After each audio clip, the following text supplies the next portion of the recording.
Hey everybody, this is Dave with Floorball Guru. I'm working on a couple of different things, trying to provide more resources and content to help people get playing, get you on the court, and get you moving with floorball.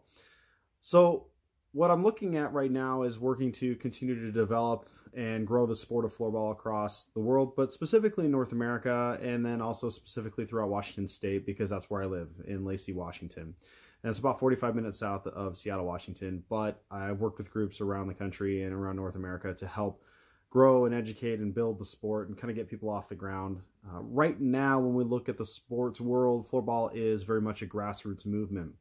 So we're focused on how do we get people aware of the sport, educated on the sport, get them playing the way that it's supposed to be played, and then actually activate them and get them playing the sport.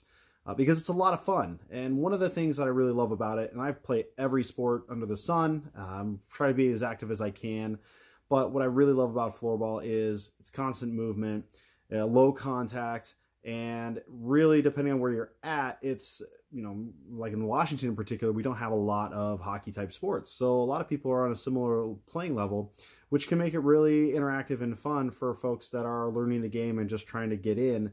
We can kind of all have fun, get some exercise, and build it from there. So a couple things that come up when I talk to different people about the sport of floorball is, what are the main differences? The main differences are the equipment that are used and the rules when we play. Floorball in and of itself is, for the most part, a low contact sport. You can't stick check, you can't stick lift, you can't go through someone's stick to get the ball. You can't body check, cross check. You can't do a lot of different contact. While there is contact with the sport, it is on the lower side of things. And it's more related to shoulder-to-shoulder contact that you'll have in soccer in particular.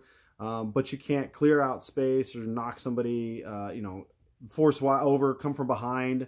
You can't block out, some of those other things. So for the larger part of the sport, it is a lower contact. Now, if you go on YouTube, for instance, and you search floorball, and I encourage you to do so, you'll get a lot of different things that'll pop up. And some of those in particular are the games and actual watching a match. So you'll see some high-level games that are going on. You'll see a lot of contact. You'll see a lot of different things that are going on. For the most part, all of those things that do happen tend to be fouls and or penalties. In the rule book for the International Floorball Federation that governs the sport of floorball is very specific on some of those things in particular. So you can always refer back to that going forward. But for most people, when you're just getting started, really the key is focusing on the safety and kind of building it from there.